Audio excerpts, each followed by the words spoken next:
This episode is brought to you by Amazon. Sometimes the most painful part of getting sick is the getting better part. Waiting on hold for an appointment, sitting in crowded waiting rooms, standing in line at the pharmacy, that's painful. Amazon One Medical and Amazon Pharmacy remove those painful parts of getting better with things like 24/7 virtual visits and prescriptions delivered to your door. Thanks to Amazon Pharmacy and Amazon One Medical, healthcare just got less painful.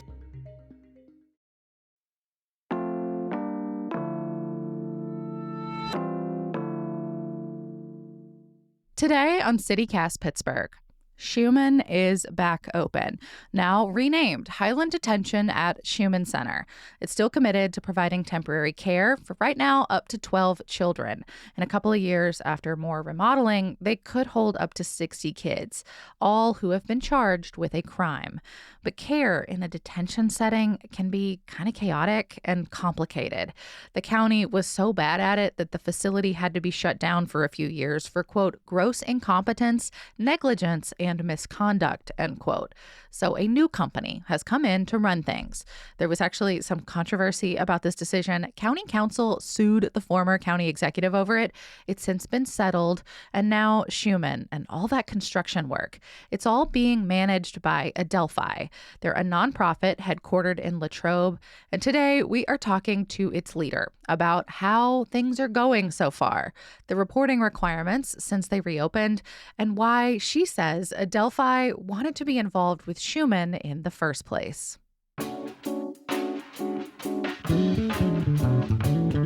It's Monday, January 13th. I'm Megan Harris, and here's what Pittsburgh's talking about.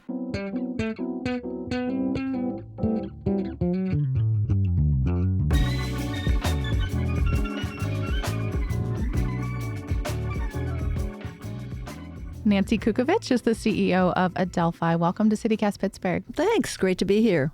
So the county, Allegheny County, still owns Shuman, but your agency, a nonprofit, is operating it at least for the next 5 years.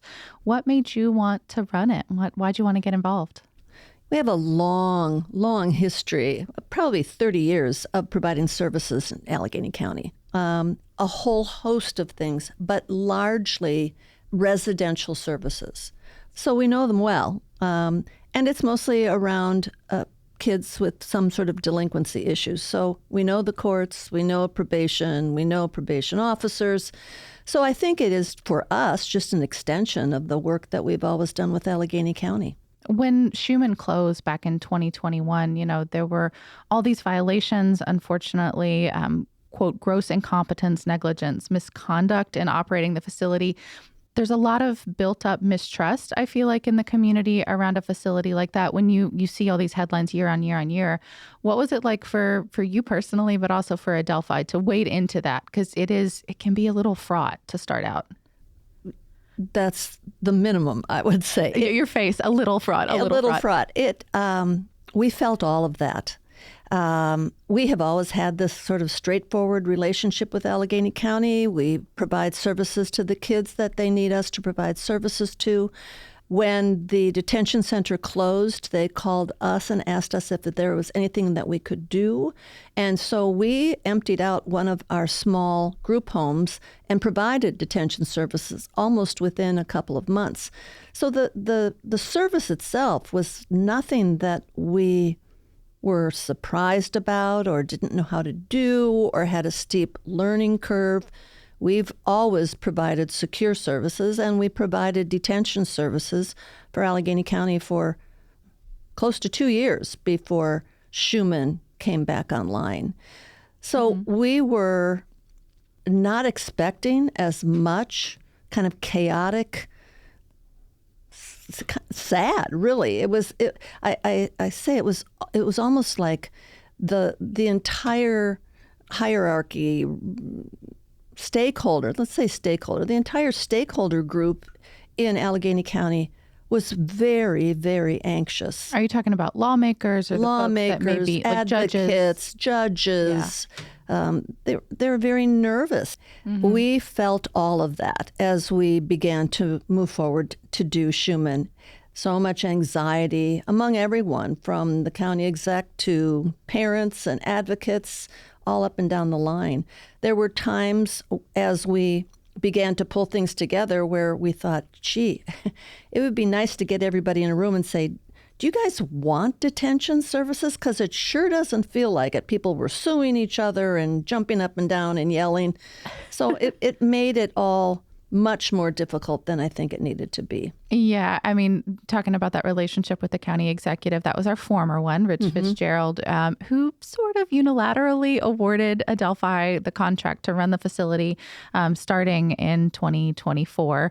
But tell us about like kind of those first steps, like when you immediately step in because Shuman closed, they still had services to provide. So some kids are sent home with ankle bracelets and things like that. Some kids are diverted to other facilities like yours. Some kids end up out of state just because there weren't enough places for all these children. What is it like for you once you enter the conversation, not as a temporary placeholder, but as the group that's now going to take over this kind of old facility that needed remodeling anyway, and you have to be the one talking to all these stakeholders? What did you say? Like, how do you start those conversations? Well, the first thing that we said was probably 50% of the problem that Allegheny County had in running Shuman was the physical plant. Yes, management and the workforce was chaotic. There were lots of violations, et cetera, but for the kind of kid that needs to be detained, and again, for a short period of time, 10 days, that's what the goal is, the facility was just not up to it.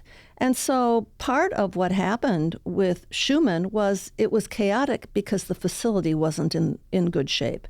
So the first thing that we said was we will not be back in Shuman without, let's get it put together right. Let's take down some walls. Let's rearrange some stuff. Let's do some electronic surveillance, some locks and things. People had keys, for goodness sakes. The heating didn't work. The air conditioning didn't work right. The heating system in the basement looks like a locomotive. It's just this huge, great big thing. There was no outside recreation that really made much sense.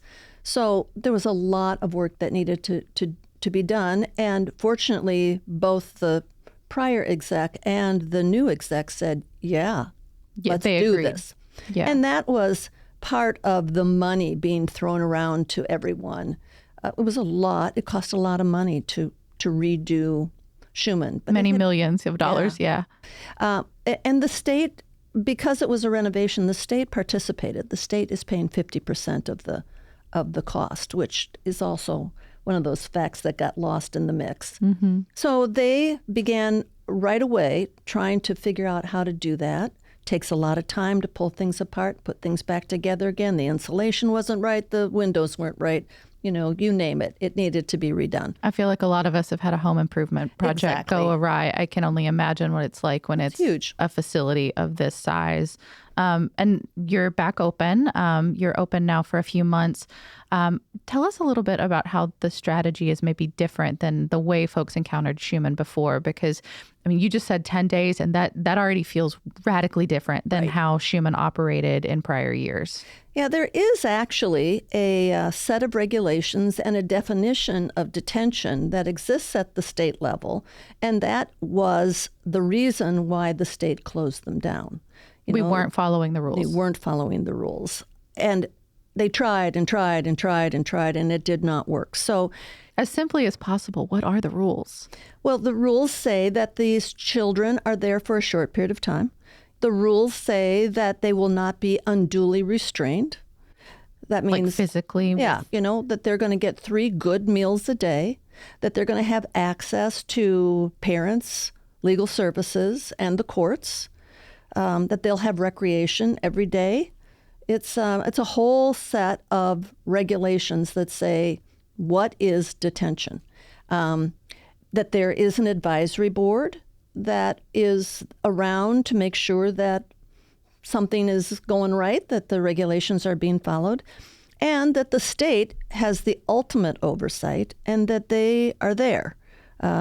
So far, the state has been in to check things out for us nearly every month. Really? Well, they want to make sure that it doesn't go south again. Yeah. So they're there a lot. And that there are regulations. There are reporting requirements. There are medical requirements. School is something that a child gets every single day.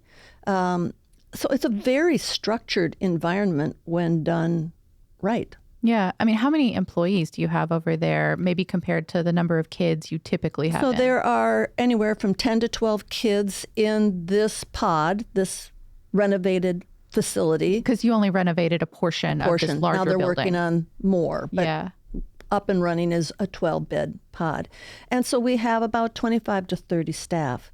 Some of them are doctors, so we have a psychologist, we have a social worker, we have youth care workers who are there 24/7. We have a supervisor, an HR person. I mean, it's a full staffed organization. What kind of role do you play in all that? Like, it sounds a little bit like CEO, but also a little bit like principal. Yeah. So I'm the CEO of Adelphoi, and Adelphoi has 600 employees. We're about a $65-70 million business. And so beneath me are organizations who do all kinds of different things. Some of them run our charter school. Some of them run services in the community. Some of them run residential facilities, and we have a unit that runs secure facilities, and detention is part of that. So I'm the ultimate, tiebreaker, the person who talks to our board, the person who spends more time with media, who's talking to legislators, who's talking at the state level. And then working for me are a bunch of people, clinicians, people who sometimes they're people who like kids and want to make sure that kids get on the right side and are able to proceed. So we have master's level therapists, youth care workers who are those folks who are with a kid like every day, all day long. We don't have, there are no people with guns. That's just not the way that we run a secure facility. So they're mostly people you would find working with kids anywhere, kids in schools. Yeah. Well, you've mentioned the lawsuits. One of the results of them is that there are now these reporting requirements. And as you say, the state already had its own set of rules.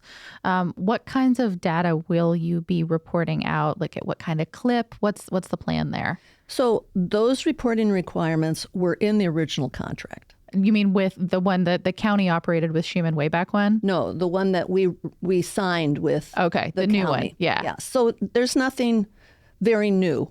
It all looks like the stuff that we normally would report. What you were doing at every facility before you stepped into Shuman. Yep. And so it's like the number of restraints, because restraints do happen. What is a restraint? A restraint, like, you mean like the number of times you physically restrain a kid? Yes. Okay. Mm-hmm. And the regulations are very clear. There's no isolation. You can't put a child in solitary. No, there's no. No, that is absolutely against the regulations, and it's not something we do anyway. Yeah. But it's like how many restraints, how long those restraints occurred, because that's actually in the regulations. I can't tell you off the top of my head, but it says how long a child can be restrained. And what our reporting requirements are on physical health, mental health. There are requirements inside the regs about how soon after a child is detained do they need to get a full workup, a full physical workup. When is it that we've done an assessment of where they are educationally, whether they have been able to talk to their attorney, how long they've been here, what time they got here, did they get fed, all of those sorts of, the requirements for reporting are pretty huge. In our contract, it says that we will provide those reports to the county. I think it's once a month, or it's 10 days before the end of the day. So we're anticipating that with good data, the county will have an easier time of understanding what's going on, as well as just being in the facility. They can come in whenever they want, as long as we know that they're coming.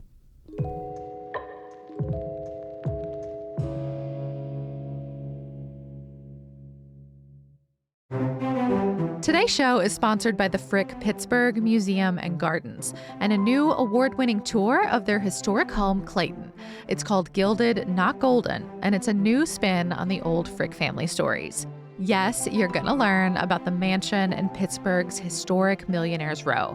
But this tour is not about oohing and eyeing over the possessions of a man who really famously, really notoriously, played a very big role in the Homestead riots and the birth of the entire American labor movement. It gives you more than that, the complexities of the man, his wealth, and exactly where it came from. If you've taken a Clayton tour before, it's time to return, so docents can take you back to 1892, the year of the riots, the year someone tried to kill Henry Clay Frick, and the year he lost 2 of his own children. Plus more on his corporate legacy, wealth inequality, and Frick's lasting impact on our shared environment. History is complicated, and that's what the Frick wants to share with you. The Frick's new signature tour of Clayton, Gilded, Not Golden, opens for the season on January 16th. Get your tickets and learn more at thefrickpittsburgh.org. Build a routine with Ollie that supports your wellness needs, like getting your daily vitamins and minerals with Ollie's multi-gummies, or keeping your mood upbeat with all the vitamin D in Hello Happy. Give your gut health some support with probiotics, and wake up feeling refreshed after taking Ollie Sleep.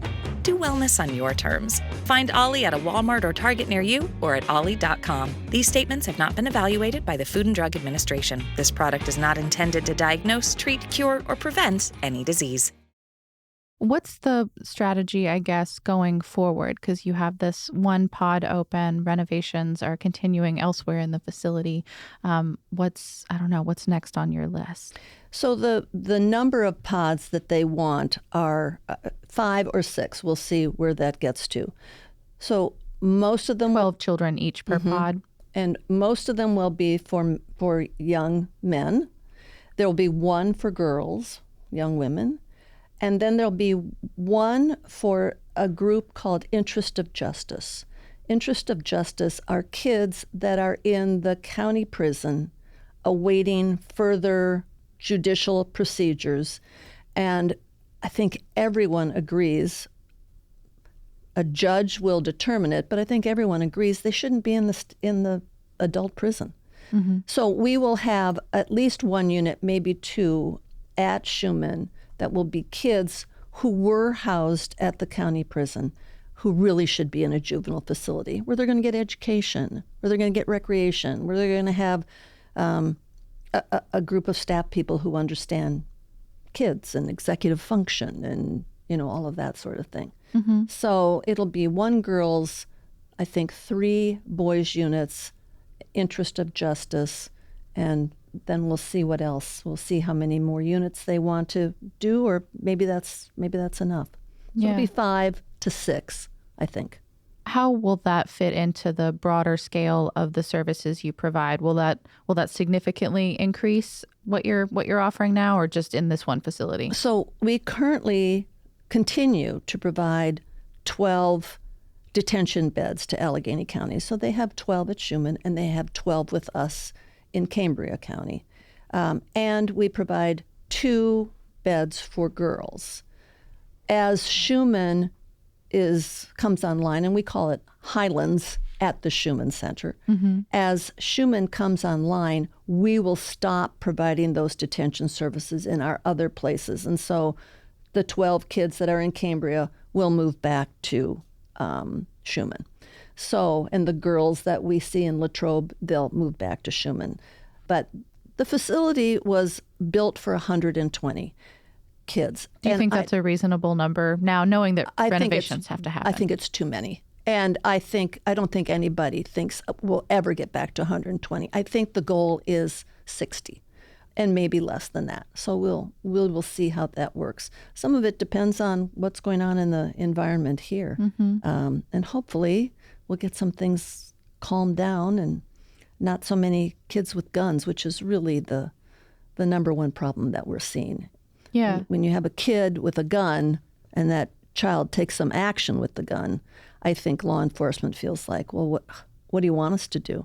Yeah. Put an ankle bracelet on them and let them go back to the community, that's dangerous for the community. And which is what was happening for a while in those 2 years between when Shuman closed and when Highlands at Shuman opened.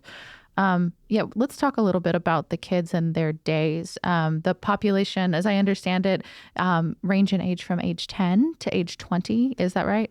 Ooh, I don't think we have anybody age 10. I guess technically that's possible. Maybe that's the outside limit of what either could be. I'd say they're probably between 15 and 18. Most of the time? Yeah. And then there are, with the judge's permission in Pennsylvania, you can go till you're 20, 21.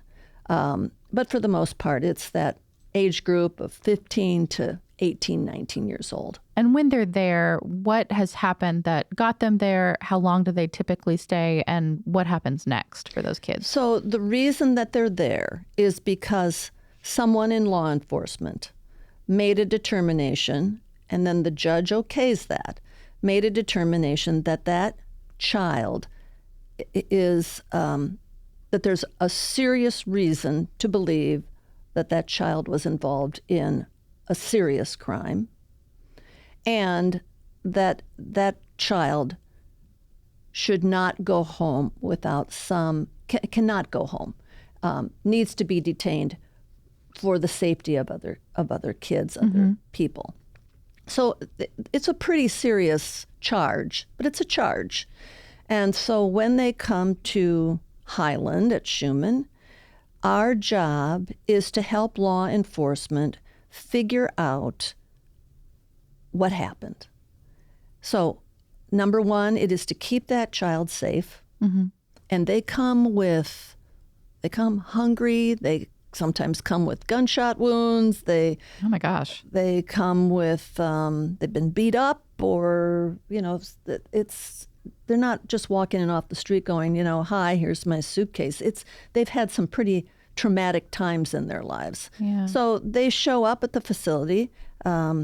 We try and stabilize everything. We try to make sure that they know that they're safe. Just take a breath. Everybody just calm down. I know you're angry. You've been taken away from your home. So let's just take a break. And then over the course of the next few days, assessments are done. Like, when was the last time you were in school? How far along are you in school? We get all of the educational records together. And what we want is to be able to give stuff to the juvenile justice system so that the judge can make the best decision possible. Sometimes, I think what was happening when there wasn't a detention center, the judge was making the best decision possible for this kid, hoping that they were going to be safe, but not knowing for sure. In the past, you mentioned the length of stay. So it should be that a kid is there for 10 days. Sometimes they're there for 15 days. Okay. If the judge has a very specific place they want that child to go and there's not a bed, that child can be there longer. How long?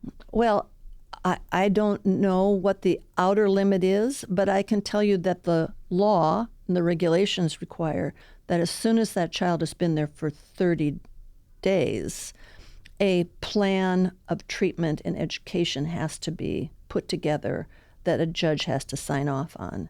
So in those first few days, they're not necessarily going to school just yet? They are going to school. Really? Right away? Yep, right away. Within a day, they're going to school. Sometimes, unfortunately, we don't even have their records yet, but we're getting them an assessment. We're trying to figure out what happened. What we're trying to establish is normalcy. These kids come with trauma. These kids need to hear less, what did you do, and more. So tell me about why you're here. Talk to me. Tell me what's going on. And as they're maybe trying to find this quiet space to think, to reflect, to just be, what comes next? Like, what, I assume many of them that are there are awaiting either a charge or a trial to proceed or something like that? Yeah, they've been charged with something, but the judge has not determined whether that charge is accurate, should stick, and has not determined whether that child needs probation or treatment or whatever. Mm-hmm. So there's a lot of work that gets done, and sometimes, you'd like to think that it's a breath and it's quiet, but there's a lot of stuff going on. Yeah. There's mental health assessments. There's a social work coming in to see them. There are lawyers probably in to say, let's work on how we're going to talk to the judge. Juvenile probation is in trying to find out, what evidence do we have? What did you leave behind? Was there a gun? Is there another kid involved? So I kind of think it's like being in an emergency room where you know what the general schedule is, but there's lots of stuff going on. You've got to get a test for this, and you've got to get an assessment for that, and now you're going here. But we try to keep to a very strict schedule about when do you get some schooling, when do you get recreation, when are you going to eat, and then you go to bed at the same time. There is time for recreation. There's time for watching some TV. There's time for hanging out and talking to other kids. But it is, as much as possible, a pretty standard schedule that we go through. Yeah. And I guess what kinds of supports are in place for the kids as they get ready for those next steps? And I assume they either go home or they transfer facilities. Mm-hmm. What happens then? So inside of the facility, we have essentially a UPMC kids clinic. So there's somebody who knows psychiatry, medications. Some of these kids are diabetic. Some of these kids have had a gunshot wound. Some of these kids haven't seen a dentist in years. So there's all of those ancillary dental care, mental health care, physical health care. And then there's a social worker who's there. And then there's a recreation specialist. So there's plenty of people around who are in the business of making sure that kids do well. And then there are external services that are coming in too. I think I mentioned their lawyer, a kid's parent could come in and see them. There are clergy if a child wants to be seen by his minister or doesn't have a minister but sure would like to talk to somebody of any denomination. They can tell us that, and we will make sure that somebody gets in to say hello. So that's kind of, it's a lot going on all the time. Yeah, I bet. Let me add to that, detention for many years, not so much in the last 5 years, but treatment or mental health really wasn't something that anybody spent too much time doing.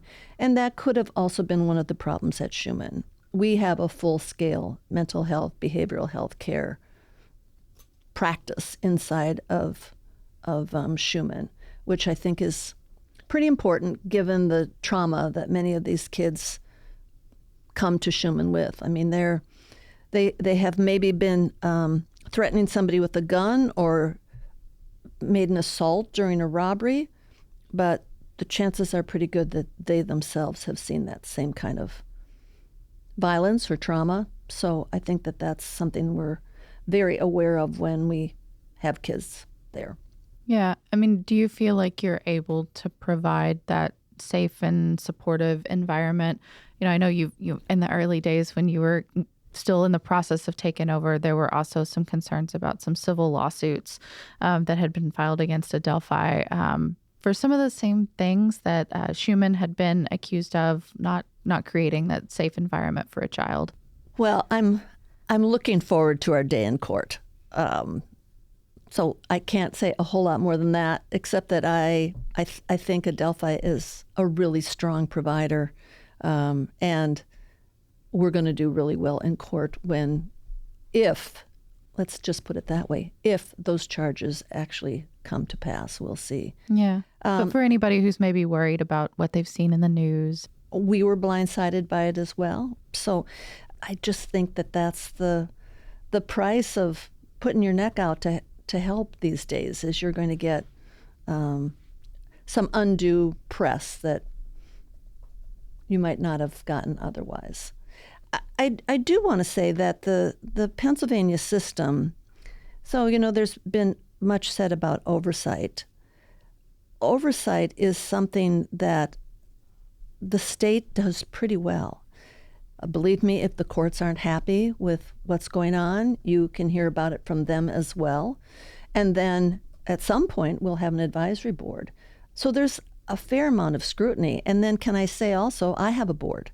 And that board is around because those people like kids. I've got former superintendents of schools and teachers and therapists and some businessmen, businesswomen, but they're around and they also see what we're doing. So there's a day-to-day program that you're running, but you're also making sure that all of the T's are crossed and I's are dotted so that you'll keep your license. And most all of those license requirements are about child well-being.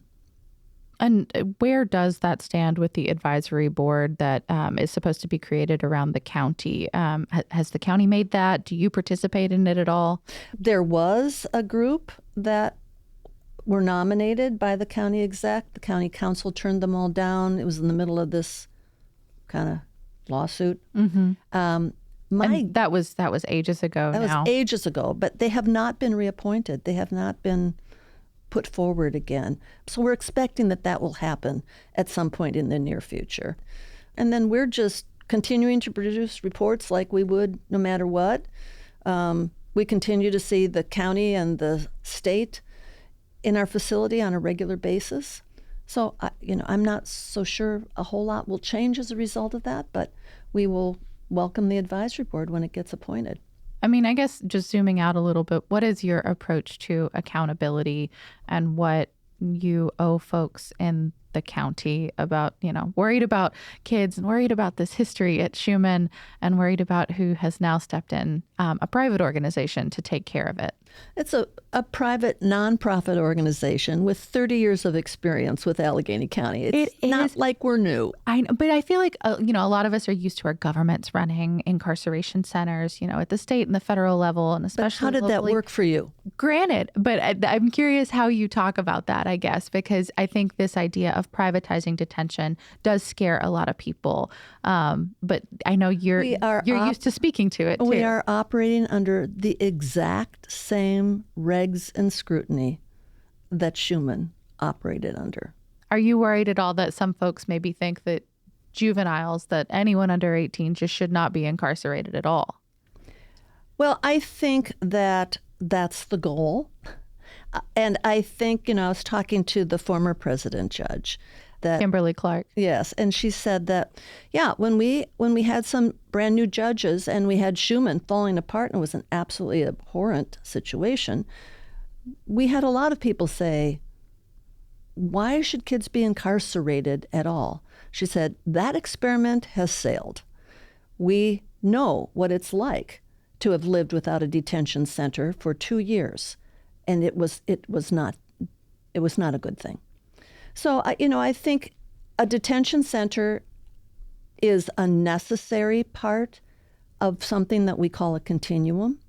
You've got to make sure that people are safe while you figure out what's happening. You've got to make sure that the community is safe. You've got to make sure that the alleged perpetrator is safe. And then you've got to do your homework and make sure that the next step for this kid, this young adult, is the right step. So we are operating like Shuman should have, with the addition of behavioral health care, which they never had, and we have added that. And you think that'll make the difference? I mean, some of the criticisms, have just been that if you're arrested once, especially as a kid, that you might be more likely to face incarceration again in the future, that it's more difficult to find stability in a job and school, and that especially, at least here in Allegheny County, it more predominantly affects Black youth and kids of color. Well, there isn't any question that once you're involved in the system, there's a higher percentage that you're going to be involved again. It's really unfortunate. And I would love for folks in this county, in this city, to spend a whole lot more time looking at that. Detention is hopefully a 10-day pause. It's just a little tiny piece. Things have been chaotic, and you're trying to calm everything down for a warm handoff to what should happen for that child next. So I do think that we have overplayed what detention is. And oh my gosh, they're kids that are incarcerated. No, these kids are going to be away from their families and their community for 10 days while things get figured out. Although in the defense of those who might cry that, Shuman kept kids a little longer than 10 days. So And Shuman was closed. I know. But I think there's that historical sense of we have to do something. I understand where they're coming from is all. So there's just, isn't there? There's just a huge sense of mistrust. And I don't know how you get over that. I think what we say at Adelphoi is, if we're doing things incorrectly, there is an incentive for every single one of these units to cry foul. So I understand it. You'd like to say, hey guys, give us a chance. I recognize though that for a lot of people, there's kids involved. So just how much of a chance do you want to get? So your timeline for the ultimate goal of 60 plus beds at the facility once the renovations are complete, what's the outlook for that? When do you think you might have that done? Well, it's taking more time than anybody wanted it to. We were saying 18 months. From the time you opened in summer 24? From now. Oh, 18. Oh. I think it's going to take a while. So that's the middle of 2026? Mm-hmm. But you think We'll it might take done. You think it'll be more than that? Oh, I hope not, but it's slow going. So that'll be almost halfway through your contract That's at that point. Right. Wow. And do you think you'll extend the contract beyond that? I have no idea. I think that there will be some serious consideration about whether or not they want to run it themselves, whether Allegheny County should run it itself. That you could have been the stabilizing force and then they pick up the football and run again. And in the contract, it talks about what that handoff would look like. And it requires the county to let us know almost a year in advance so that we can plan, so that this isn't going to be chaotic. But it's also your choice whether you want to renew this contract as well. It is. How are you leaning right now? In the early days, we would have said, what on the heck are we doing? But as things get a little calmer and things start to even out more, I think we're feeling pretty good about it. Nancy, we really appreciate it. You're and we will ask you again how that contract's going here in some months or years. Yeah, so far so good. We've had it since really July 1st, so we're well into it at this point. If you want to learn more about Adelphi's work in Allegheny County and the status of that construction at their renovated facility in Lincoln, Leamington, Belmar, check out the story in our show notes from Next Generation Newsroom. Also, Nancy says they are welcoming adult mentors at Shuman. She says the kids need caring adults to talk to, so if it's on your heart to help out, maybe help serve meals or knit some scarves, she says they would love to have you and to please reach out. We'll put their contact info in our show notes.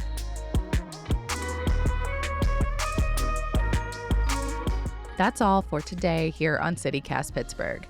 We'll be back tomorrow morning with more news from around the city. Talk to you soon.